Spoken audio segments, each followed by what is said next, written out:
Gentlemen, welcome to the Us on Everything podcast. I'm your co-host Tim Wayne, What to do? I'm Uncle Gandhi. and it has been an interesting couple of days since the last time we recorded, and uh, I I kind of just want to get right into it. I mean, since you was kind of going in there, I feel like you had some words you wanted to get off your chest. So Got a lot of words. I'm gonna let Yeah. you have it. I'm gonna let you have the floor. Um, Yeah. Okay. Go ahead, bro. Let's hear it. So where do we want to start this? Do we want to start this with like Let's start with thoughts the, let's from start with the injuries. practice? Let's start with the injuries. All right. So Isaiah Nayor and Junior Angelau both out with injuries, right? Season So ending. Season ending. ending injuries. Both are ACLs. Actually, you know what? Yeah, Junior Angelau with an ACL as well. There was another injury. Oh, Roshan Johnson also gets hurt, but he's Yep. only out a couple weeks. They said Yeah. he'll be back 2 to 4 weeks. If I do the math correctly, 2 to 4 weeks starts this week. He'll be back by Alabama at, at worst, right? Right. That's 4 weeks from now, right? Yeah. Yeah. So Yeah. Like he got hurt because technically he got hurt last week. yeah. You got this week, then 2 weeks from now. Actually, he might be back at the beginning of the year, at the beginning of the season. Oh, he got hurt Saturday. I don't think he's gonna play. I don't, or if he does get some touches, he's gonna get minimal touches, right? He might get 5 or 6 touches, maybe some short yardage type situations. Oh, we need 3 yards, we need 2 yards, we're in the end zone, we're in the red zone. I'm sorry. We need to get this short yardage. We don't want to do QB sneak, possibly injure our quarterback before going into Alabama. Let's put our big back in there and let's see what he can do. Let's see if he can get us 3 yards. Yeah, I mean, I'm not terribly worried about Roshan's injury as I am, Isaiah Nayor's injury. That hurt a lot. We've got a lot of backs. I think we're pretty much stacked at running back. Right. Not too worried about it. Isaiah Nayor was somebody I was really excited about. Right. I thought he was going to be electric this year. He was a key piece of the success of this offense, and I think he's gonna. I thought he was going to be really good. Right. And then we got Junior Angelau, who also tore his ACL. Dude's a senior at this point. To me, listen, I'm at a point with this Texas team and the recruits we got coming in, and we're thinking about this is kind of like that middle year, right? Right. And kind of the way I see this, and I'm just pulling out some stats here because hopefully somebody reports offensive lineman stats because I'm not too familiar with how they're actually done because they're not. I'm at the point with this offensive line to where it's basically like you either get shit done or you get the fuck out because okay. When you go to the SEC, yeah, I'm not thinking about this year or next year. When you go to the SEC, you need dogs. Yep. Our offensive lineman has a bunch of puppies.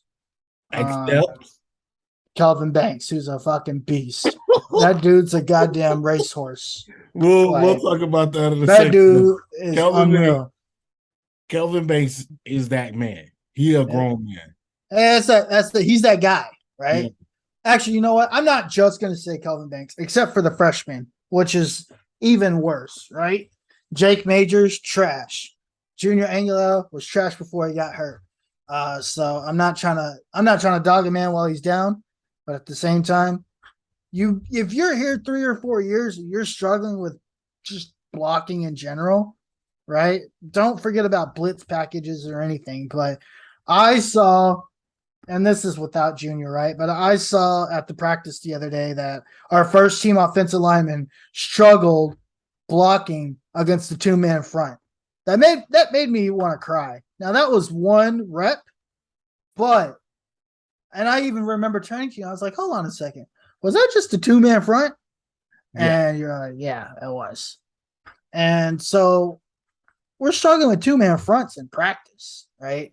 Yeah. And Texas is a team that doesn't get go to practice, sip some Kool-Aid and go home. They need practice. They need more practices. I wish they had more practice time. I wish they practiced every day, which I probably think they do. I think they did 2. I wish they did 2 a days. I wish they did 6 a days. Like they need a lot of practice. Because overall what I saw wasn't promising. Yeah, I struggle to take a look at the practice that we had, and I struggle to say that this is even an 8-5 team right now. Obviously, this team will grow as the year goes on. Yeah. I remember tweeting out right after I got home.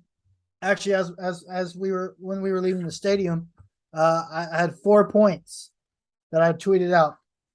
Okay. It said Bijan good because he's a beast. Yeah. Kicking bad because we couldn't kick 30-yard field goals. Yeah, I was. And I only saw 2 of them. Quinn and Hudson were both meh. Neither. They both had some really good throws. They both had some really bad throws. They both had some really okay throws. I don't think there's any.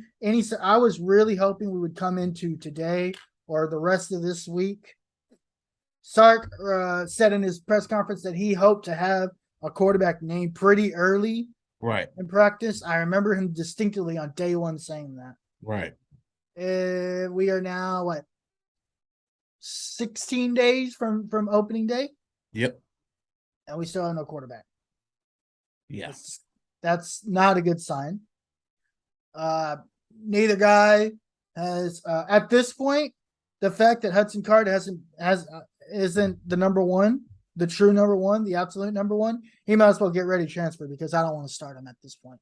Right. And at this, you've been in this, to me, no, you're not good enough, right? Right. To me, you've been in this system 2 years. You started fall camp as the starter. You took most of the reps with the ones on Tuesday.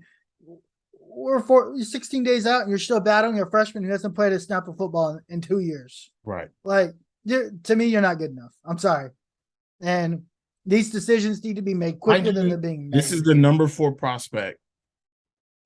2-3 years ago is the number 4 prospect in the country. Yeah, I know. Of all of the players in the entire country, this is the number 4 prospect quarterback in the country. Yep. This is the number 4 guy. Yep. So I kind of want to piggyback off of what you were saying. Obviously, if you guys aren't paying attention now, me and Gandhi both took a trip down to the University of Texas open practice, where there were at least 20,000 people, I would say, because I would say 20,000 at least. If you think about it, not including adults and kids, I'm saying at least 20,000. There are a lot of people. I don't know if it was 20,000, but there are a lot of people. It was a lot. I could probably say 10 for sure. But we could say 10. I'm cool with that. So this stadium is they got it roped off. They want you to come in and sit in one side of the stadium. It's packed to the brim. I mean, we got lucky and found 2 seats that were relatively close. But other than that, it's packed to the brim. And it did not the feeling that I got from the spring ball versus the feeling that I got leaving are two totally different things. I felt like Quinn was more relaxed in spring ball than he was this practice, this open practice. Now, mind you, Quinn hasn't played ball in 2 years, like you said. Hudson Card, he had some really nice throws. So my takeaways from practice is I had 3 things. Quinn looked good, but also had some very lackadaisical plays. What I mean by lackadaisical is as in, I don't think he took the rep serious. Not saying that that's going to transition to the field, but from what it looked like for me, I know for a fact, we know coaches that don't believe in the lackadaisical like play. Like if you BSing on the practice field, you're gonna BS in a game. And that's how I've like as far as I've been taught in playing the game, that's how I've always kind of I've had every coach that I've had in my past has always said that. If you BS in a practice, you're gonna BS in a game. If you're lackadaisical in practice, you're gonna be lackadaisical in a game. There were Sure. two opportunities where Quinn Ewers could have either checked down, and there was one opportunity I think where he did check down, and then he could have held the ball for a little while longer to make the better read because the routes hadn't been finished run yet. And I think he got the ball out very, very quickly, and he could have held on to it for a couple more seconds. So there's that. But in the end, he does throw a very there was some bright spots there. I don't know if I wouldn't say that was more on a lackadaisical effort, but like there was some spots where he threw when he was practicing with the ones, there was some balls that he threw that were beautiful. I would say that for Hudson Card, I don't know what it is about Hudson Card in the deep ball, but it doesn't connect. It just does not. It does not connect. I don't know what it is. He's notorious for throwing interceptions, especially when it's a deep ball. I think he was in the top rankings of throwing deep balls and then being intercepted. Like last year, if I'm not mistaken, he did have like one of those type of stats. I can't remember it off the top of my head, but I do remember reading it. However,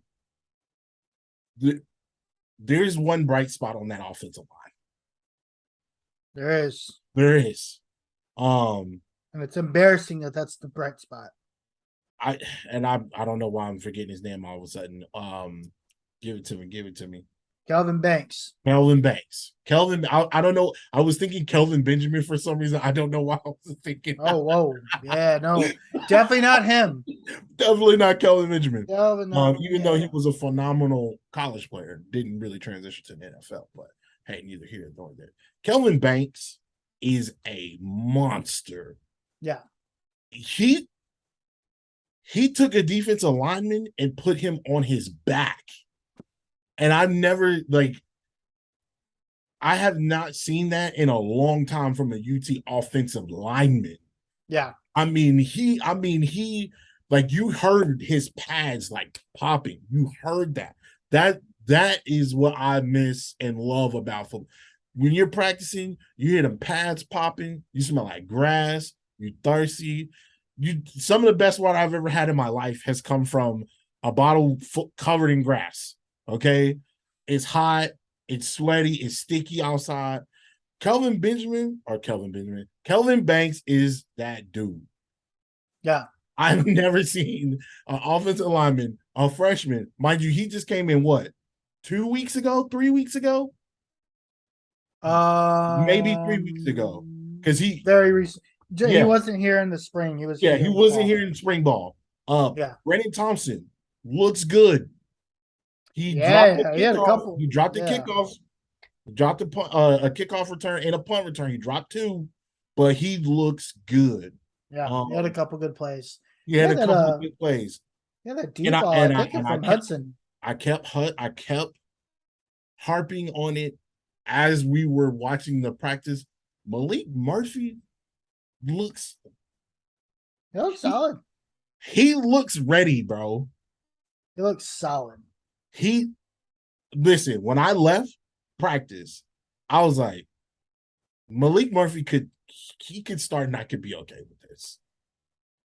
Malik Murphy has that the foot speed to him as well, right? He's got the dual threat piece to him. Right. I'm curious how they use Malik Murphy, and because I do think he's going to play this year. Because if he wasn't, they would have redshirted him by now. Right.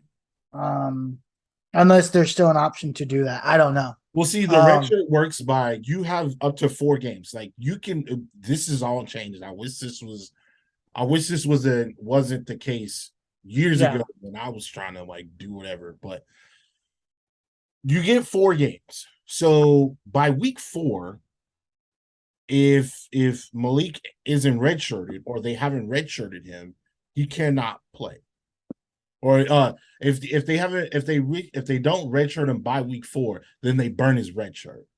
So he has up until week 4. He can play 4 games, and then they could redshirt him, and he would still be able to have that season. But like you said, they haven't had that opportunity or took the time to redshirt him. Mind you, there were 5 quarterbacks on the field yesterday. That was I had never seen that many quarterbacks ever at Texas. That's the only yeah, I think that's a Sark thing. Yeah, I'm used to seeing 3. He had 5 whole quarterbacks with him there yesterday. Yep. But yeah, they definitely got some work. I won't say there was some spots, but as far as the practice was concerned, I was not impressed. No, I wasn't. I did not leave that place confident. No, I didn't either. Me neither. And I hate that because I want to be confident. Maybe they think that they could turn this on. I don't know. I don't like teams that feel that way, that they could just go in and turn it on. Alabama got caught slipping like that when they played against Clemson. Georgia got caught slipping when they played against Texas. We've been doing it for 10 years. It's just like a thing. Like, just because you have a Longhorn symbol on your chest, or a Crimson Tide A on the side of your helmet, or a Rockin' G on your helmet, does not, like, that doesn't mean you're gonna win the game. Like, right, you can get popped, and you can get punched in the mouth for sure. So I'm really hoping that's not the dynamic of this team. I did like seeing Sark getting some ass. He was chewing some people asses up at that practice. That was good to see. He just wasn't a drill guy, a clap it up guy. I mean, I personally don't respond to stuff like that. Other kids may. I didn't. I need you to tell me what I'm doing wrong. If I'm doing the drill wrong, correct me, show me how to do it, and then go from there. And I saw a lot of that from Sark, so I guess that's a good thing. The thing is, how does that translate over to the real game is what the mystery for me is right now. So I don't know, man. Yeah, for a 5-7 team, nobody should feel comfortable that they're just going to walk into a game and turn it on. Exactly. We lost 6 games in a row. Nobody should walk into like, oh yeah, we're just going to turn it on against ULL. I don't care if you're playing FCS West. Like, you better get ready for that game. Because you were a 5-7. I've talked to some people that went to UTSA. They feel that UTSA has a very good shot at whooping the University of Texas after coming out and playing Alabama. Listen, I think what Jeff Traylor did out there last year was awesome. I really do think so. But let's not, yeah. It is possible. I don't think it's possible. I don't think that game's going to be close. I think it's a 30-point blowout, honestly. After that practice, yeah. I can see why people are confident. Right. But if I were to just take those rosters, and I think by week 3, I think we'll be fine, right? Hopefully. But if I were to just take those rosters, yeah, I don't think UTSA has a prayer in hell. Like, honestly, yeah, they don't. I don't know. Again, kudos to them for coming up. They've been in Division 1 year now. Yeah, I think they had a pretty good season last year, right? Yeah, I think they won maybe 9 games last year. Oh, that's what's up. That's more than the Texas one, so good for them. That's awesome. That's great. I can see why they have all the confidence in the world. Yeah. But I don't think that game's going to be close. I'm sorry. I just don't. And I could be very, very, very, very wrong about that. But right. I don't think it's going to be close. Right. Okay. Just breaking news. Anwar Richardson just tweeted that that's what I was looking at. Sarkisian said he had a pretty good idea of who his quarterback is going to be, but wanted to give both QBs an opportunity to compete. Okay. To me, it doesn't sound like he knows who he wants to be. Or he does know who he wants it to be, and he's not going to say it because he doesn't want to show his hand yet. I think if you put Hudson Card out there, that's gonna piss off that's gonna piss off the majority of the fan base. I will say the University of Texas has some of the most finicky ass fans I've ever seen in my life. Yeah. They're and I don't like saying this, but they're old, they're white, they're like they don't know. They don't know. The last game that we went to together, remember we were at Oklahoma State, like these guys, it was 102 degrees and these guys had blazers on. Like blazers and scotch in a freaking in a goddamn flask. So like the fan base is not gonna like it. I don't really give a damn what the fan base thinks. Me I think neither. 90% of the fan base is dumb as hell anyway. So I think, but I will say fan base and boosters are the reason I kind of believe that we're in the situation that we're in now. exactly. So, well, So I give 50 downs about what they think, honestly. all right. Well, since we talked about the injuries. The injuries were really. I think that was a major blow, and maybe that did affect practice. I have no idea. Maybe it did. Maybe it didn't. I'm not sure. Yeah. Those are, I would say, two key pieces to your offense. Your center, who's been there for 3 years, even regardless if he sucks or not, he's been in the system. He's been there, and that experience kind of helps out. Again, you're gonna face one of the what some people are considering, where Alabama could possibly have one of the best defenses that they've had in years since 09, maybe 2010. Especially with the transfer from Georgia, who just fucking won a national championship. He's now coming over and is one of the starting cornerbacks for the University of Alabama, where they literally got ran through by Georgia with that defense. Speaking of Georgia, I just kind of want to go off on a tangent here. I looked at their schedule. They have one of the easiest schedules to get back to a national championship or a college football playoff berth. And that's affected kind of some of my predictions. I would like to do a prediction. I think we should do that next week for sure. Yep. Especially with the season. Yeah, for sure. But yeah, Alabama's loaded defensively. Alabama, that is their strong suit. Outside of that, Alabama, that cornerback, transferring in from Georgia. The only thing that I could think of as far as their weakness is probably going to be their secondary. But their strength is their defensive line. Man, that defensive line is nasty. Defensive line is nasty. And so we're gonna have our hands full. I can't wait to see it because I haven't seen. I don't think. When's the last time they played in the 60s? Who? Bama and Texas. The national title game. Oh, Jesus Christ. I'm talking about regular season. Oh, yeah, probably when we didn't exist. Yeah, we weren't even alive. Our parents weren't alive. Yeah. So yeah, I'm just excited. Again, we're in the season of hope, we're hoping right now. Did you want to follow anything, have anything before we moved on to the next topic here? Yeah, we just kind of wait and see, I just don't know what to expect from this team. Every somewhat hope I thought I had, I'm kind of lost. So we'll see what happens September, whatever, 2nd or whatever that is. We'll just kind of see. I don't know what to expect at this point. Yeah, me neither.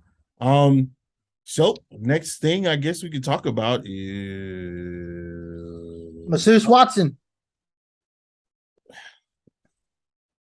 I don't really want to spend a long time on this because this is still very much terrible. Yeah.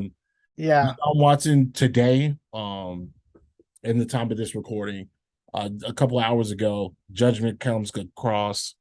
Roger Goodell finally lays the hammer down, which we thought was going to happen initially Ended up turning into 6 games.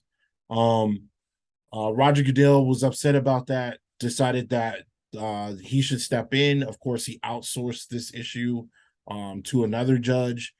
The judge absolutely said the same things that a lot of people have been holding or been saying, is that, these are, even though this has been settled out of court, this is still very nasty. There's a lot of accusations that have been made. Majority of these all ended in settlements. I want to see even the last accusation ended in a settlement. It could be going on. I can't remember. There's been so many. There's well over 20. 20 accusations of sexual abuse or sexual misconduct. But yeah, the judge basically ruled and said, this is terrible. But based on your CBA, I can only give him 6 games. Yeah. So she gave him 6 games, and the NFL took a hit like they always do. It's like every couple of years, man, they do something or something happens to where it's just like egregious. Like, this is like the fact that this man got suspended. First off, he got a new contract of $230 million guaranteed. And for you guys, if you guys don't know, I would say a closet Clemson fan way before Deshaun Watson got there. But when he got there, I was a big fan of Deshaun Watson. I was so happy for Deshaun Watson to go to the Houston Oilers, the Houston Texans. I don't like the Texans. However, I knew what they were getting when they drafted him. He's a fantastic player. He's done some great things. He's done great things within his community. He's done a lot of things, right? But it doesn't mask, or it doesn't negate what you've done. And again, these are all allegedly, these have all been settled out of court, but they're still very nasty, and they still leave a very nasty taste in my mouth. I know fans all over the NFL don't understand it. I've seen women voice their opinions about it. It's still very nasty. And for him to get a contract for $230 million guaranteed by you, guaranteed. They don't like what he does. Roger Goodell steps in and gives him 11 games. And $5 million of that $230 million that he's going to get, he's not going to get all of it. He'll probably get $200 million, right? After taxes. Yeah, after taxes. He's going to get $200 million. It doesn't matter. It's all guaranteed, and he's going to get it. And he's only getting punished with $5 million and 11 games. That means we'll see him in December. Against who? Against the Colts. No. Against Houston in Houston. Yeah, there we go. Yeah. Yeah, he's gonna be back. Yeah. This year. He's a player. Yep. Listen, I'm not against, I'm all about, if you make a mistake, or if you get, if you need help, get the help that you need, right? Yep. Listen, some people, especially Austinites, Michael Vick killing some dogs because of a dog ring, going to jail for 2 years. Yep. That's crazy to me, right? Hey, Michael Vick, stop killing dogs. Let me give you a hefty fine. Cool. But this guy allegedly had 26 allegations of sexual misconduct, and he's only going to be gone for 3/4 of the season, and $5 million. $5 million. Do you know how much that is off his check for this year?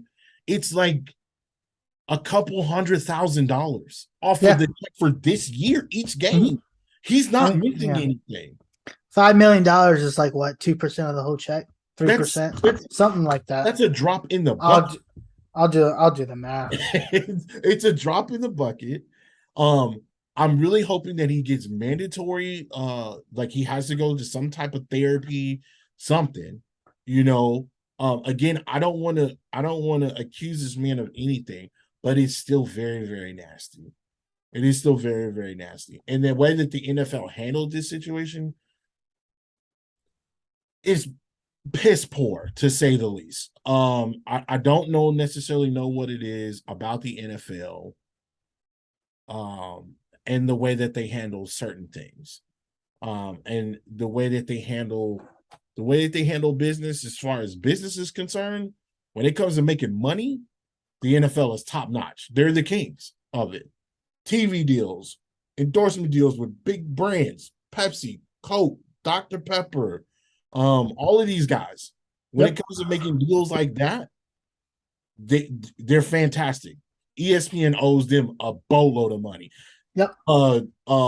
Even Amazon, they got into the game now. They owe the NFL a boatload of money because they're now playing their games on Amazon Prime. And if you're a Prime member, you can watch your Thursday night game on Amazon TV. They went and paid all these people. Amazon went and paid all these people, and the NFL paid all these people, but they can't seem to get it right when it comes to one, taking care of their players, and two, and protecting their players, and number three, punishment with players are it's just very weird. It's almost like, oh, we don't want to do it. It's like, fam, I get it. That's a franchise quarterback.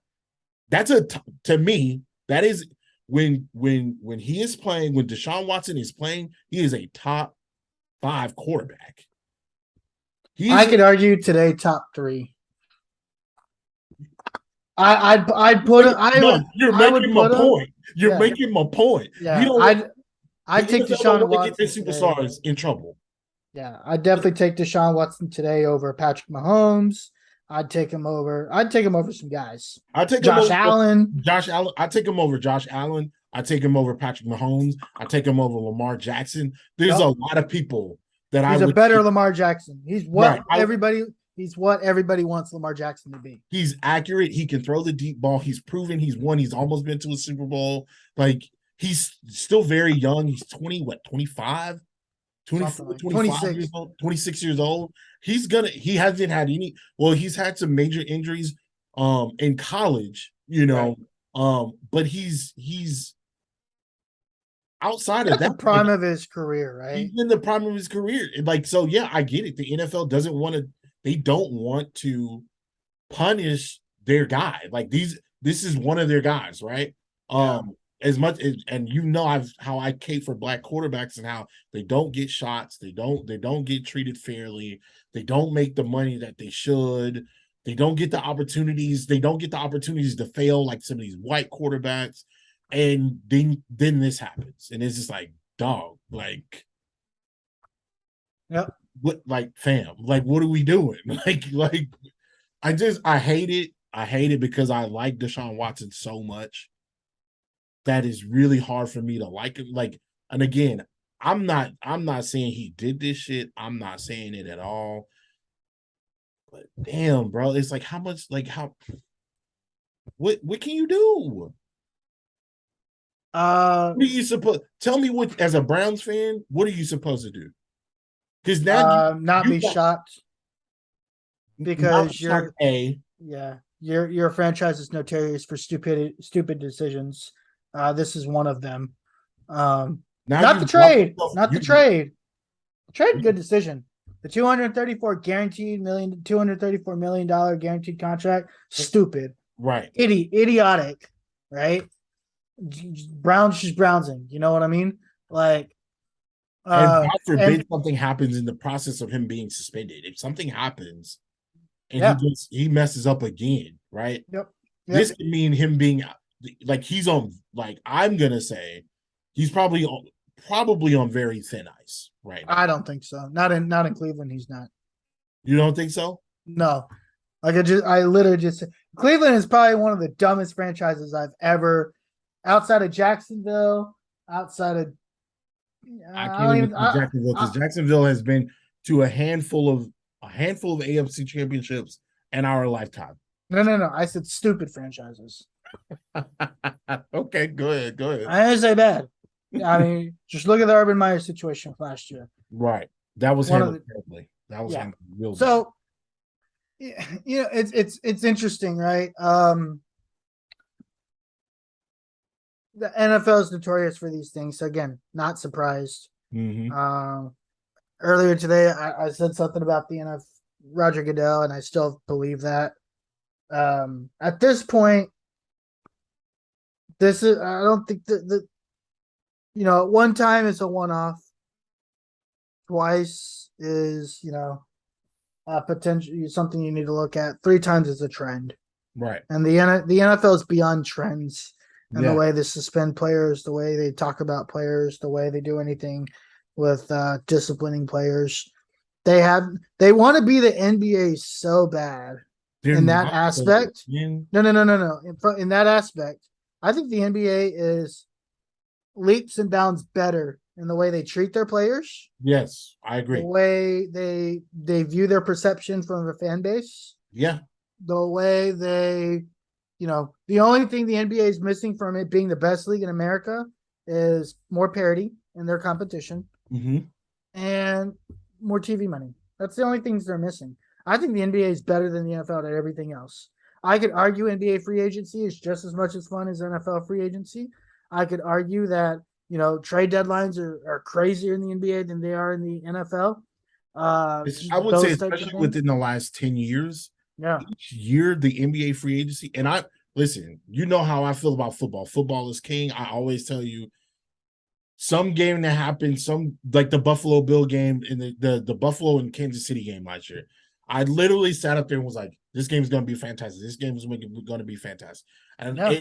when I found out like the ratings that it got, almost got like Super Bowl ratings. Yeah, lived up to the hype. It, You it know, it lived up to the hype. So I'm like, this is why the NFL is king. yeah. The NBA, like I can't reiterate anymore. Like they take care of their players. Their NBA Players Association, like is great. Adam Silva is. I don't know what do we have to do to get that? Not hire a guy that grew up in, the 1960s when it came to the NFL.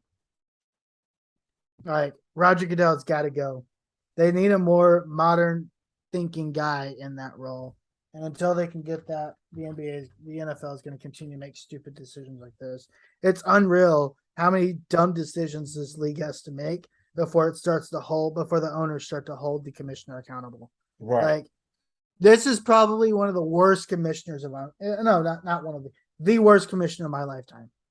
Yeah, I would agree. Like I said, money wise, and dog, what we're speaking from a fan perspective, from an owner perspective. He's awesome. Jerry Jones, dog. Jerry Jones is swimming in money right now. Jerry It rained Jones more money today for Jerry. swimming in money. Probably way more than they were 10 years ago, 20 years ago. Yeah. The profit margins and profit shares are probably insane. Right. I don't give a shit about that. that. They just signed a TV deal for $3 billion. I think it was $3 billion a couple years ago. Crazy. It was asinine how much money that they were spitting out there, but it was there, right? Yeah. I don't understand from a perspective of like, it's like common sense. But yeah, like common sense says, hey, our players last 3 to 5 years. Our good players are 10, 13, and if we're talking goats anywhere, and let's be completely honest, there's not 15, 16, 17, 18-year-old like year quarterbacks just in the league in it. That's not a normal thing, right? There's actually two. There's two right now, right? Right. That we know of. But that doesn't that's not happening every day. That's not we're not getting these type of players on a random basis. They're far in between, right? Where they're able to play and they're still they can still impact the game in a positive way. So we know that if you break it down like that, like we have tiers, right? You got your GOATs, you got your superstars, you got your all-stars, and you got your regular players, right? Yeah. Dog, there's way more regular players than there are superstars. So why don't you take like your regular players are the foundation of this whole thing. So why not take care of them? We know everybody else on up is going to be fine. Right. Why don't they have some type of siphon, some type of retirement, some type of free health care. There's only so many NFL players in the league in the year. And I don't think every player in the NFL is gonna be like, oh, free healthcare. I'm gonna utilize this. Because there's gonna be some people like, no, I don't want to get that free healthcare. I can go and get my own doctor. I got my own doctor. I Yeah. got my own way of how I take care of my body. I don't need that after I'm done playing. But a lot of these guys, I would say 70%, maybe 80 of these guys should have that. That should be available to them. Yeah. It's because they don't care. And it's not, and it's sad. It's so sad. Yeah. The way the NBA takes care of players, and I'm not saying that they're at least in bounds, but they at least try to take care of their players. Yeah. I remember this is a long time ago, like well over 10 years ago. God rest his soul. I ran into Moses Malone at a Jamba Juice. Oh wow. We had a conversation. And I was talking about him like possibly at the time getting passed up by Kobe. And he was really happy. He was like, you know, Kobe Bryant, he's a good player. Like I really admire him, and he's a great player. And he was like, I just had questions. I was like, what are your opinions on the NBA? Like, because at this time, this was when the Adam Silver just came in. Yep. You had the whole situation with the Clippers organization, and then like protesting, and you know, and it's having this. It was just really it felt like everything was just happening with sports. You had the ref situation a couple years later. Like it was just like all the eyes was on the NBA. And Moses Malone, like one of the greatest things that he said was like, you know, I understand what they're trying to do, and I commend them for trying. And he said, I'm gonna be just fine. I played in the league for a long time. I made sure that I did right with my money. I'm gonna be just fine. But there are people that did. And there's people that are not, you know, they don't have you know, a lot of their money that they may have gotten while they were in the league. And that was just a thing. He was just like, I just appreciate them trying. And Yeah. and I had, man, it was one of those conversations I did not expect to have. It was just cool to run into him. Like I said, I ran into him at a Jamba Juice, and we were just Right. sitting in there just having a conversation. Just chatting, you know, drinking a strawberry surf ride. But yeah, I mean, I commend what they're trying to do. Yeah. But I feel like the NFL just kind of, because you hear about it and it's crazy because it's like even some of the superstars are like, fam, they don't give a damn about, No, they don't. they don't, like once you leave, they don't care. If you're not a GOAT, they don't care. If you're not a superstar, they don't care. But the regular guys that make the league, do you know your backup left tackle for the Colts? No. It's Exactly. because it changed. But exactly. That guy is going to be there for what? 3, 4, 5 years? Maybe he turns out to a beast. We don't necessarily know. But the chances of him being there, he might have a 4 or 5 year career, and that's it, dog. That's it. And that guy might be 31, 32 years old with nothing to do. He's got to find a different avenue, and they won't take care of him. Right.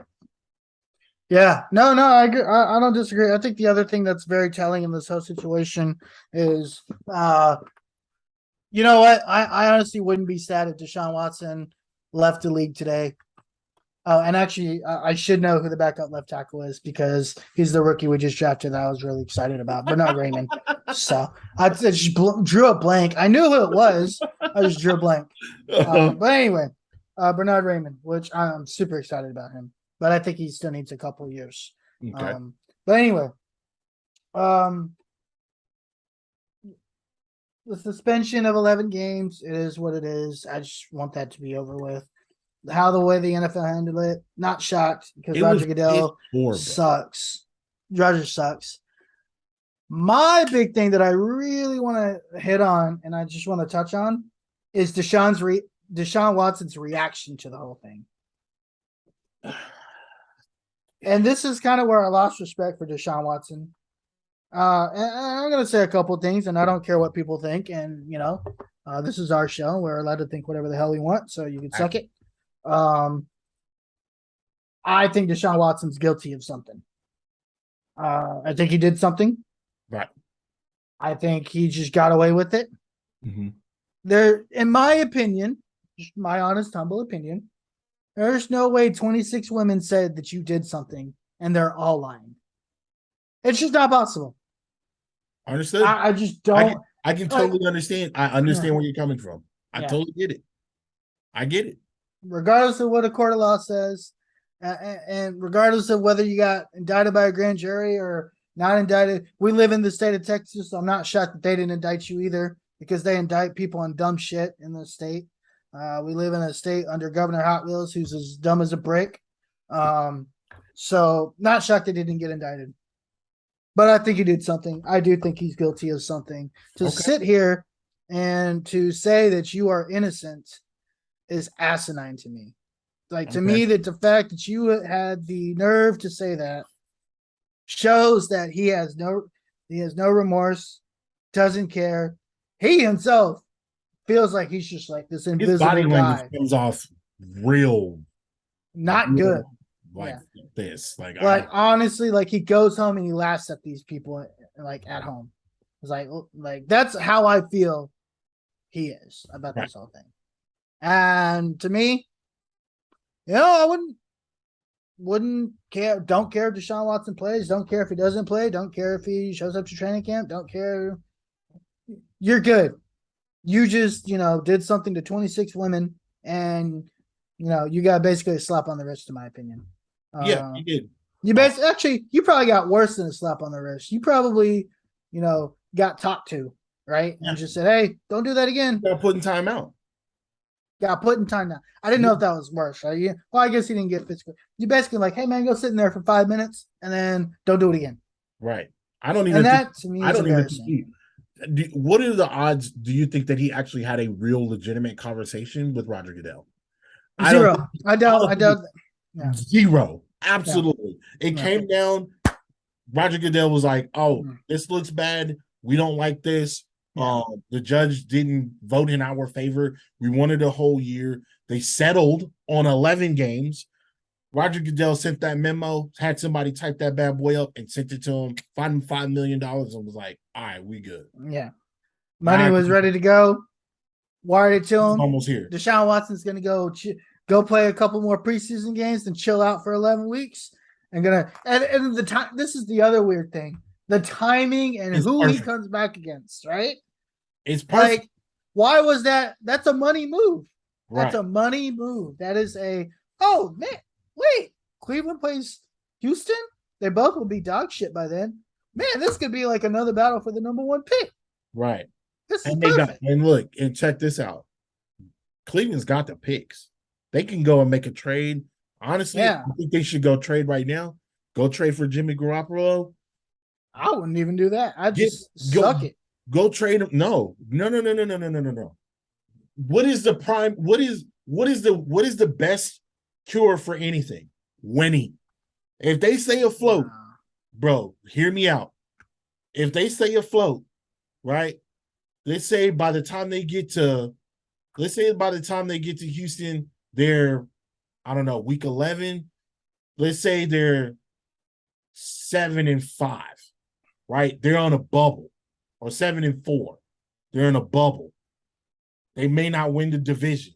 It might not be because listen, outside of the AFC is fucking stacked. There's 12 teams that can win that league this year. The AFC there's 16 teams in the league. The AFC is stacked, bro. So every game, especially your division games, means so much. Yeah. It means so much this year. You need that home, you need that playoff run. Like you need that you need that first round bye. You don't want to be a bubble team, but it could be a situation where, let's say they make the trade, let's say they go get Jimmy G. Yep. They become a bubble team. By week 11, they're in a bubble. Deshaun Watson comes in there. They ain't got no fucking film on him. He comes in, starts blowing people's asses out the water, bro. Because they don't have anything on him. Yeah. Jimmy G is a completely different player than Deshaun Watson. Deshaun Maybe. Watson can use his legs. Deshaun Watson has great accuracy, even though people hate to say this, but Jimmy G's a goddamn winner. Okay. He's been to the Super Bowl 3 times in his career. Didn't win them all, but he's been there 3 times. Okay. Yeah. That says something. And he's played the majority of the seasons that he's been to the Super Bowl. So he gets they do a swap. I mean, they might run. It's kind of like the Patrick Mahomes, Alex Smith situation. Alex Smith was busting people's ass the year that Patrick Mahomes became a starter. Yeah. People forget about that. Yeah. It's only been 4 years. Alex Smith has been gone for 2. He was 4 years ago. Alex Smith was busting people's ass when he lit up the Patriots for 40. He put a 40 burger on the Patriots. People forget about that. I could see that same thing happening. I could definitely see it. Now, it's gonna we as NFL fans are not gonna forget about them because this has left a bad taste in our mouths. However, that Cleveland fan base is fucking starving. They've been through BS coaches. They've had coaches that should not have been coaches. That should have just stayed at personnel, stayed as a quarterback's coach, whatever the case may be, and they've completely shot themselves in the foot again. Because if this doesn't work out, and let's just say hypothetically something happens to Deshaun Watson, and you got to let him go, now you're screwed. Your salary cap is screwed. You know what I'm saying? You're praying to God that nothing else happens. So, in regards to that, that is very stupid of them to make that decision, not knowing what was going to happen to Deshaun Watson. Yeah, it's all done about, for any team. And if you're looking at it from a Browns point, if you're looking at it as a fan, from a fan's perspective, you're waiting for next year for the Browns to get Deshaun Watson back, and that's terrible. Yeah. Well, I actually retract what I said because I forgot that they traded their first round pick for like the next 85 years. So, yeah, no, you got to do what you can to win because you don't have a first round draft pick. I was gonna say, hey, screw it, just go screw the poo, and you get top 5 pick and you go get Will Anderson or something crazy like that. But they traded their pick. So Houston would get Will Anderson, which then in effect would affect me. So I hope they go get Jeremy Garoppolo. I hope you go get somebody. Go win like 6 or 7 games at least. Go do something. And that on paper, that organization is stacked. Defensively, yeah. Offensively, they've got a premium pass rusher, which is what you need. You got a strong corner. Okay. You got 2 premier running backs that are in there. Kareem Hunt, he's getting traded. He says he wants to trade. They're saying that they're not going to trade him, but they're saying they're going to trade him. They could probably use Kareem Hunt in that Jimmy Garoppolo trade, honestly. Probably. They could definitely do that. I mean, San Francisco would be if San Francisco added Kareem Hunt. Yeah, they'd be really good. in a weak NFC, they'd be really good. Yeah, they would be really, really good. But you've got Nick Chubb, Kareem Hunt, you got receivers out the ass, you got a decent tight end. That's all you need. All you need is a great offensive line. Your offensive line is fired. They don't get injured. Yep. You know what I'm saying? Like you got it. They've got all the pieces right there.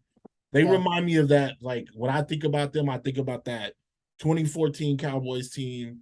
They had DeMarco Murray. They had Tony Romo. They had a young Dez Bryant. They had a decent defense. Like you got all the pieces. That one player, which is a quarterback, is the whole thing. That sets the whole thing. That's the garnish to your dessert. Who was their quarterback that year? Who? That 2014 team. The Cowboys? Was that Tony Romo? That was Tony Romo. Yeah. Damn. He really did screw the poo on that year. He screwed the poo. Dog, 2014, they lost to what was that? Green Bay? That was a Green Bay? Oh, was that the catch year? I think that was the catch here. That Yeah, was some bullshit. Yeah. Okay. Never mind. yeah, I don't blame. I don't want to jump off. I don't blame Tony Romo for any of his misdoings for the Cowboys because they fucked him for so many years. they So, did. They did. so they deserve to lose I'm just because they making the didn't. analogy They didn't that help the him. team was I get it. primed to prep. Yeah. Cleveland, they're ready, bro. Yeah. They are ready. If They're they right there. now is the opportunity to try to get, because that team is not going to be 3 years from now. That you're gonna have to you're gonna have you're gonna have salary cap casualties Yeah. because you're paying Deshaun Watson. So Yep. you better win while you can. Yep. Well, So they'll just have to wait a year. That's all. maybe. But Yeah. who's to say? I mean, Kareem Hunt's gone. Who's to say? What if Miles Gary said, "I don't want to deal with this shit. I want to get out of here." I wouldn't blame him. I wouldn't blame I wouldn't him. want to deal with it. Yeah. Honestly, to be completely honest, if I'm a player and I'm in my prime and I'm dealing with that, I don't Yeah. want no parts of that. Get me I don't out. either. Yeah. Get me out of here. I'm good. Yeah, get me up out Yeah. of here.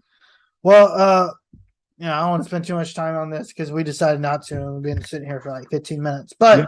I do want to thank the AFC South because earlier I mentioned 12 out of the 16 teams are competitors to get to the Super Bowl from the AFC.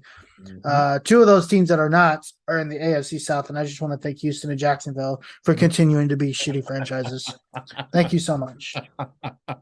Thank you, thank you, thank you. Oh my God. Last but not least, let's talk about Derwin James, dog, because Derwin James got paid. You know what I'm saying? Yeah. I want to say he got about 76. He got $76 million. Okay. Yeah. First off, I'm a big fan of Derwin James. I've liked Me Derwin. too. He's been in the league. Yeah.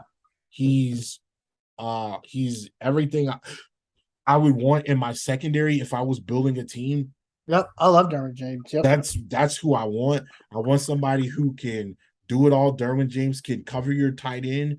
Derwin James, if you need him to stop the run, he can stop the run. He's a thumper. He got speed. He's got closing speed. He can do it all, and he's a leader. Like, he just makes a difference on the field. When Derwin James is fully healthy and can go, he's a fucking problem. Yeah. That's just it. One problem with that, and you know, when he's healthy, I kept hearing that, and I was just like, wait a minute. How many games has Derwin James missed in his career? He's missed quite a bit. Did he? He missed one season because he got hurt 5 games into the year. Yeah. Outside of that, he's missed one total game. He's been banged. He's missed one. He's missed. Oh, sorry, 2 total games. Really? Okay. Yep. Well, I feel It like just seems like a lot because a season is a lot. I think that, yeah, and I think it seemed longer. I think the 2 games he missed last season were at the beginning of last year, so it was an extension. Okay. So I think that's probably why that perception's out there. And he's only been in the league 3 years. People don't realize Derwin James has only been in the league. This is his 4th year. Yeah. So it probably seems like a lot. But when you look at the numbers, he played full 16 games because they were still in 16. Right. So he played a full season in 2018. 2019, he plays 5 games. He has the injury. Right. And I think it took him 2 games into last year to get into the. I'll actually look right now. I think it took 2 years or 2 games last year for him to get back into shape. Right. So he ended up missing 2 games last year. Yeah. So I don't think it's as bad as people make it seem. He's now the highest paid safety. He's in NFL history. This is what's interesting. He's the highest paid safety, but is he the best safety in the NFL? In your opinion? And if he's not, who is? Okay, so there's only 2. Okay. My top, off the top of my head, who I can think about, safeties that come to mind, I think of Buddha Baker, okay. Jesse Bates, okay, in Cincinnati, and I think of Derwin. Um, who else is there? I personally like Justin Simmons. I a guy that nobody Oh, talks I about. literally just said that the Broncos have the best Yeah, secondary in the league. yeah. Justin Simmons is definitely up there. To me, the best safety right now in the league, and nobody talks about him. And I don't like talking about him either because I fucking hate the Titans. Is Kevin Byard. Yeah, Kevin Byard gets down too. Yeah. Kevin To Byard gets me, he Kevin gets Byard is down. the best safety in the NFL right now. Kevin Byard gets down. Yep. Jesse Bates, his contract is up next year. Yep. Um, And I hope Chris I'm Ballard just sits there and knocks on his door forever. Pay him up, man. Listen, we lost Kari Willis. Pay that man. Although Nick Cross has had a really good training camp and might I have been will time back I around. will say, listen, we've got some really good. I never thought that we would ever see these like the Dion's and the Steve Atwaters and stuff like that. Like I never thought that we would see like these type of DBs again. These like within the last 15 years, we've seen some very, Yeah, very good defensive play. We've sure. seen very dope defensive backs. You can even talk Richard Sherman, Earl Thomas, Cam Chancellor. That whole squad right there was just special. We've got Ed Reed, Palomalu. They've been out of the game like 5 years. Like they've Yep. only been out of the game 5 years. 5 years Yep. ain't that long ago. You know what I'm saying? Right. And so like we've seen some phenomenal play, and to see these new guys come in, Patrick Surtain, he's nasty. Yep. JC, nasty. Jordan Phillips, can we talk about him? Texas guy. Man, what have you seen him play? He's good. Oh, he's a dog, bro. Yeah. Gilly Lock. Like, come Gilly on. Lock. We've seen some over the last 10, 15 years, we've seen some fantastic Yeah. defensive backs in the league. I'm excited to have Gilly Lock, man. I think I know, dude. I know. and that defense, I think he's gonna thrive. I think just I think I mean just again off topic, I think the Colts, if they can figure out that pass rush and Jan and Quiddy and those guys can give a consistent pass rush, Right. this is a top 5 defense easily, in my opinion. Yeah. Easily a top 5 defense. Justin Blackman is another safety nobody talks about, but again, he gets hurt. Oh my god, dude. I love Justin Blackman. That guy's a ball hawk. But again, he suffered an ACL last year. Just Unfortunate. some unfortunate events have happened. Yeah. We've seen some really So, nasty injuries too over the last couple of years too. So yeah. before we wrap up, I do want to get your thoughts on Madden. Madden 23 dropped. Yeah. Hasn't technically dropped.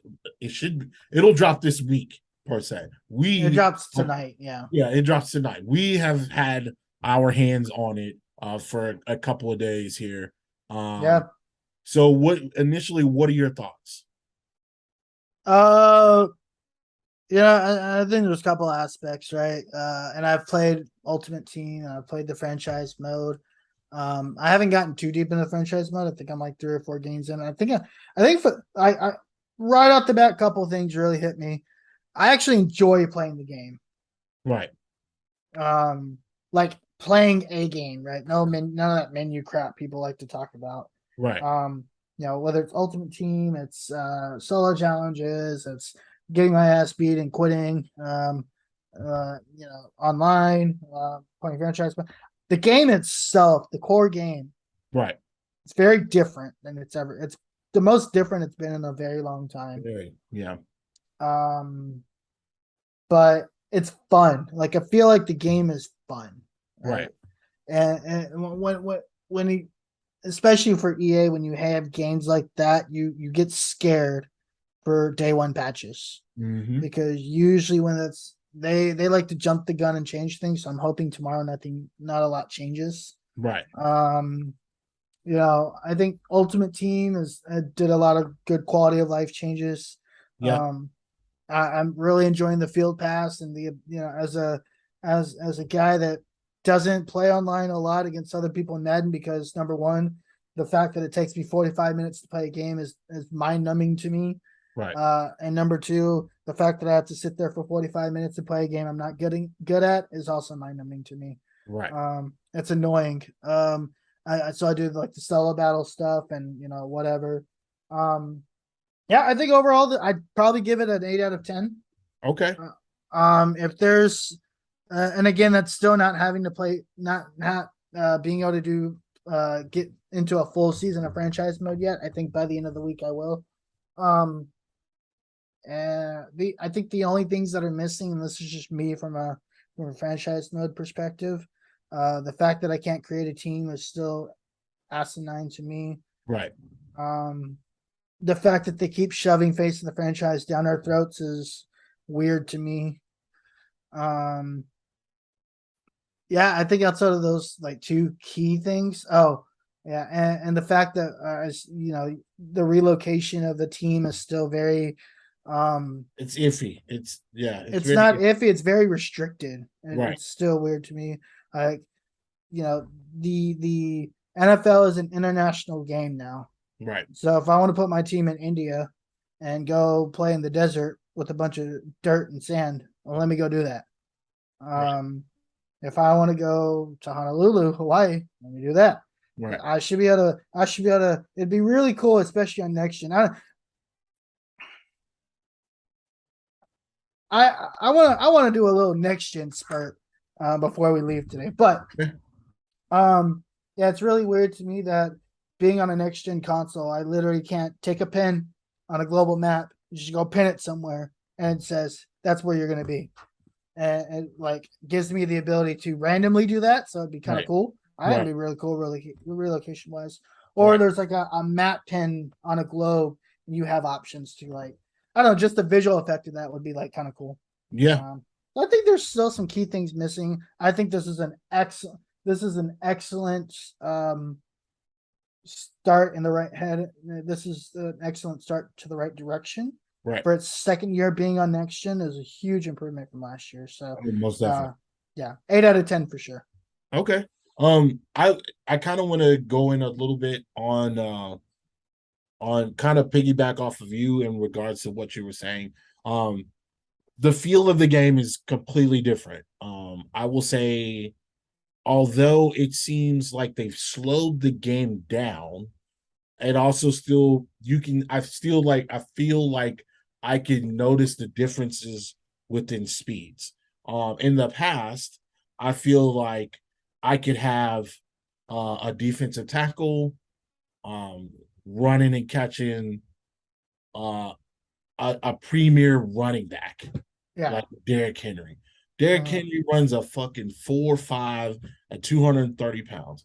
Why is a 340-pound defensive lineman hawking him? I don't necessarily know. And I don't feel like it's just one defensive lineman. I feel like it's many defensive linemen that I've seen go and hawk you know, Derrick Henry down. Now, Ultimate Team, that's completely different. We all know how that goes. These cards get progressively better throughout the year. They may have upgrades. You have strategy cards that you can upgrade, the upgrade speeds and stuff like that. That's completely different. What I'm focusing on is just regular old gameplay. Yeah. I'm very happy with that. The throwing mechanism is still very new to me. Even though we did have the beta and we had the beta for a long time, we did like it's still very new to me. I like what they're trying to revamp the passing game, because that I think you mentioned it back in like around the 4th of July. You were like, the passing is going to this new passing skill is going to separate people, like the skill level is going to change. Yeah, there's always You're going to see a massive gap amongst players who can pass and players who can't using this new feature. And that I believe that is true. You got people that we know like Gradden, aka CPG, aka Jono, who's sending us pictures. He's ranked 96 already. You know, So you got people like that that are just going to automatically assume it. But to the casual fan, I think that could be a little bit troublesome for them and that could drive them away. But I honestly believe that this game this year is not for the traditional Madden guy. This is for the I fully believe that this game this year is strictly for guys that have played Madden. They have uh they have answers. They have answers to questions that people have wanted to happen, or things, answers to what people have wanted and requested throughout the year. Uh, Yeah. a more in-depth franchise mode, a more in-depth, different changes throughout the HUDs of Ultimate Team. Like I didn't realize, like I was kind of scowling through it this morning before I jumped on to work, and I was like, oh shit, my promotional items are right here. Normally they just pop up at the bottom. You Yeah. actually have to go through your actual binder and redeem those items in Yeah. your binder to get them. Holy shit. Why didn't I know that? You know what I'm saying? And I was telling you how I was struggling on Ultimate Team. And now I got these extra players because I was able to go and pick up these guys. So yeah, I think there's a lot of things that have that have that have shown promise and growth. I cannot wait until they get to a point to where they can finally pull away. I'm sorry for those people that do not have current gen consoles and they have previous gen PlayStation 4 and PlayStation or Xbox One. I feel like we won't see all of the changes that we want until they finally fucking pull away from this. I had spoke to somebody that we both know, and they dropped a little tidbit, just a little tidbit. College football may not even be on the previous gen consoles next year, which if they are not, this will make me one of the happiest people in the world, because now you get the opportunity to not only focus on this, you can do more with this current gen than you can with anything in the past. You'll limit yourself in production and what you can do, and possibly split up those. See, we've been in the video game industry long enough. We know that if it gets too overwhelming, they'll split the team up. They'll split a team and have one team working on previous gen and another team working on current gen. And I feel like in order to make the best game possible, you need everybody on one accord. And I feel like that won't happen until we finally move away from previous gen. But other than that, I'm right there with you. I'm gonna give it an 8.5 out of 10. I really like what they've done with Ultimate Team, the speed and just being on the next dog. Being able to boot up your system, log into Madden, and be able to just go into a solo challenge like that is amazing. It makes me want to keep playing. That's what makes me want to keep playing. Loading, going back to the screen, waiting, then got to go to the. I don't want to do that. They just let me roll straight through challenges, and then I can go to the screen, go back to the regular screen, get all my coins, get all my cards, and keep on moving. I absolutely love that. Kudos to EA for that. Shout out to those boys at WWCE. Yeah, no, I think that's right, and I think they finally made a game for the hardcore gamer. Yeah, most definitely. Yeah, I'm you know, if you are a casual player, you have the option to turn on classic passing. Yep. But the fact that they've forced people who want to play competitive Ultimate Team to learn the passing mechanics, kudos to them for that. I kind of wish they forced the passing mechanics in seasons modes, right? Right. And good. You know, that's what creates skill gaps. In order for Madden for EA to be competitive in the e-scenes, they have to create skill gaps. They have to be able to say you're more competitive players. That's what 2K is doing with the next 2K that's coming up. Did you see the changes that they made? I've seen a little bit of it. I want to actually play it here in a couple weeks to be able to be confident in it. And I think I've said this about 3 or 4 years ago. I think EA is going to absolutely dominate this generation of gaming. I think the last 10 years were tough. I think the generation was tough as a whole, from a technology standpoint. Yep. We were in between a lot of stuff, man. Yeah, We were in between yeah, technology. A lot of stuff was happening, but yeah. I think FIFA's going to do really well this year. I'm already hearing a lot of positive stuff, even though I'm not in the beta, which sucks. But that's kind of my own fault because I kind of got myself. I just didn't play as much because just wasn't interested, right? But I think FIFA this year is going to be really good, and I want to see the esports scene actually thrive in the e gaming scene because those are the perfect types of games to create competitive esports, you know? right, And I think EA's finally understood that they have to do these things in order to make that a thing. right. Like, I don't want Billy Bob Joe, who learns the YouTube glitches, to be on the screen at an event that's $250,000. That's the most ridiculous thing to me. Right. Um, I think cheese plays are going to happen, right? I think that's fine, but literally, I don't want to sit there and watch the same guy do the same thing for 6 hours. Like, I really don't. And I don't want everybody to have the same team. I don't want everybody, like, that's not realistic. I get it's a game. This is team sports. Like, you know, if everybody in the NFL played the exact same way, the NFL would have been broke 30, 50 years ago.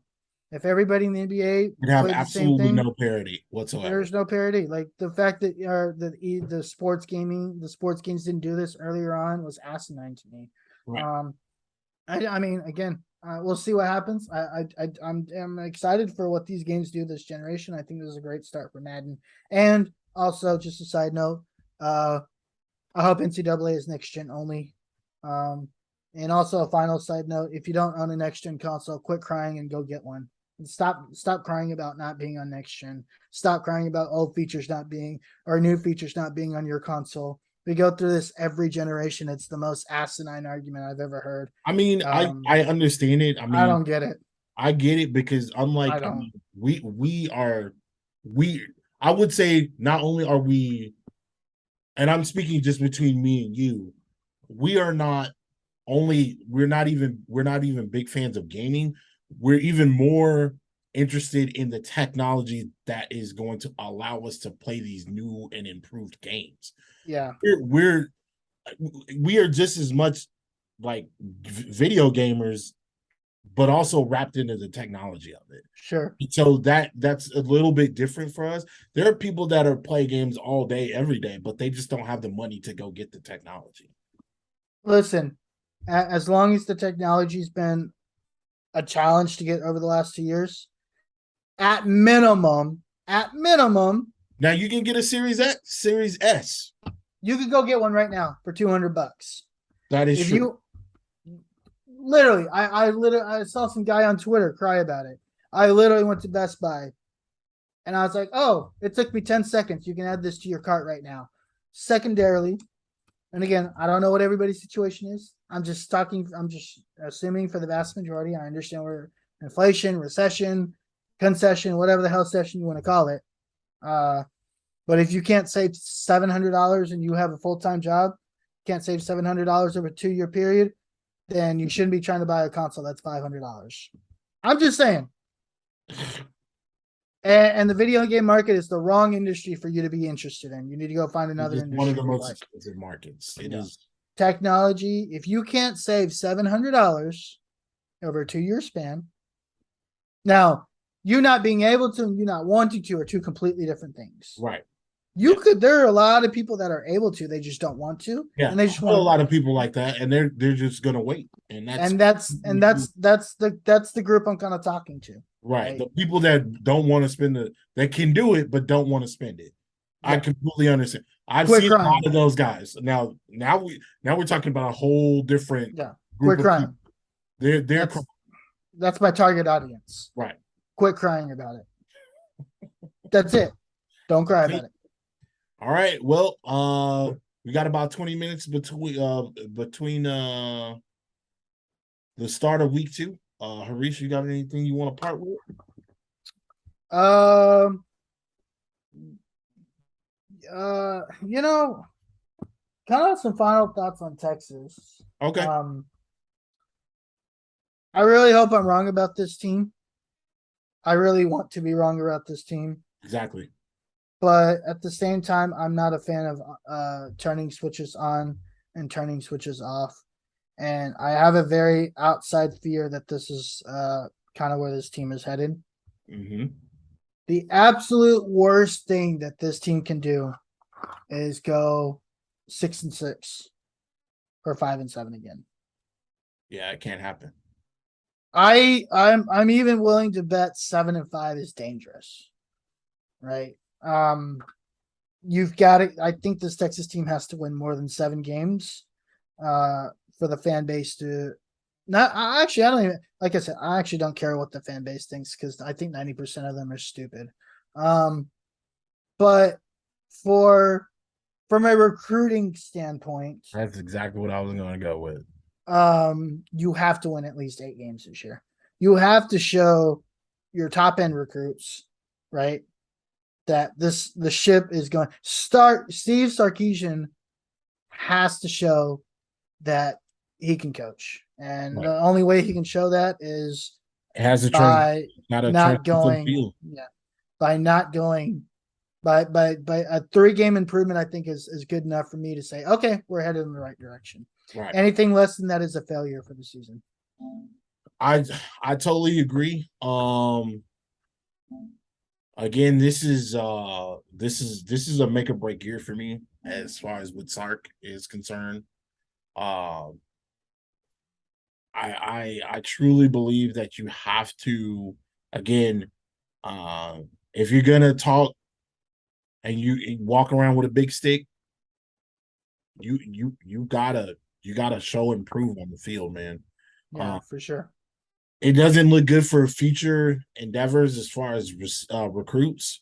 We've got a lot of big names coming in. We've got a lot of people that have a lot of talent on this team. We saw the talent on this team. And don't get me wrong, like again, Quinn Ewers looked. He had some moments where he just didn't look into it. I don't necessarily know. Like I don't know what's all going on in his head. I don't know. Like I don't know. I'm not a quarterback, but I know those two plays that he threw back to back interceptions. I was like, why would you make that throw on that play? Yeah, Um, I played football long enough to know that's not the proper throw to make. I sure. know that. And I've never had an opportunity to throw the football. I was never a quarterback. Um, but I do know how to read a defense because I played defense a majority of my time that I did play football, well into my 30s. Yep. And so it's just that was just common sense. A lot of that was common sense. Um, Hudson Card, I don't necessarily know what's up with him. Again, it was just from a standpoint of like you would think that he would have it. He's been at the University of Texas, what, 3 years now? 2. This is Two, second two year. years, Yep. 2 years. Was he a freshman year last year? Yep. He was a true freshman. Okay. So you got I don't know. He still kind of looks a little lost.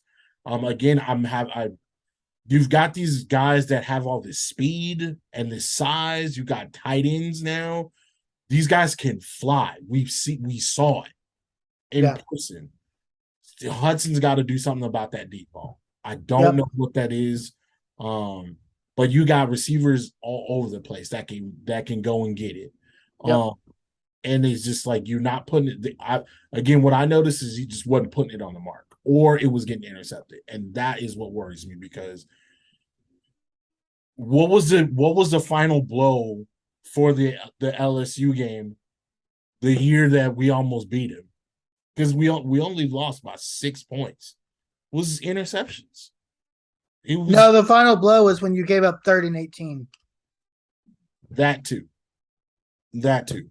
And Um, you were up by I think they were up by 7 at that point. yeah, yeah, you gave up 3rd and 18. That was really That's bad. the final blow. Yeah, that was a real blow. But you can't give up turnovers. You can't overthrow your receiver that's clearly wide open. You Yep. can't do that. So yeah, there are just things that just cannot happen, and that's one of them. But other than that, man, again, I hope I'm wrong. I hope that in the process of this year, we come back and I'm like, hey, I was completely wrong. We were stupid for thinking this. Oh, I want to be stupid. Yeah, Yeah. I have no problem with being wrong, but I'm just right now it just does not feel good. From a standpoint, again, they only got 2-3 weeks to get this shit right, Yep. and Yep. they can't just practice every day. That is not how college football works. It's not NFL. It's completely different. Yeah. So, And the school year started too. and the school year has started. Yep. So, other than that, man, I don't have anything. I'm ready to go watch this. To go do some grinding down on Madden Ultimate Team, uh, Cool. and watching some preseason football tonight on ESPN. I think it's the Seahawks and the Giants. I think. Can't Awesome. It's the Bears and the Seahawks. Oh, cool. We get to watch Justin Fields not get blocking while he throws to nobody. remember. This is going to be exciting. I feel so bad I'm for stoked. I feel so bad for that guy. That Yeah. guy needs to get out of there too. Who, But yeah, oh, cool. Who do they play? Drew Lock, who has an 8'5" receiver, but he can't throw worth a shit. Oh man, this is gonna be awesome. Can't wait to watch this. it don't matter to me, dog. It's football. I just got to get the fix in. You know what I'm saying? Oh, But yeah, yes. again, thanks guys for tuning in. Make sure to like, share, comment, and subscribe. Harish, drop off your socials. The Uncle Gandhi on everything. And you can find me on Twitter at Tim Wayne. On Instagram, Tim_Wayne. But I'm more active on Twitter. So you can just reach me there. Yeah, you guys be safe, wash your hands. Because the monkeypox is running still. And you guys be easy. Make sure you drink your water and mind your business. Peace. Cool. OU's gonna win 4 games. Suck it.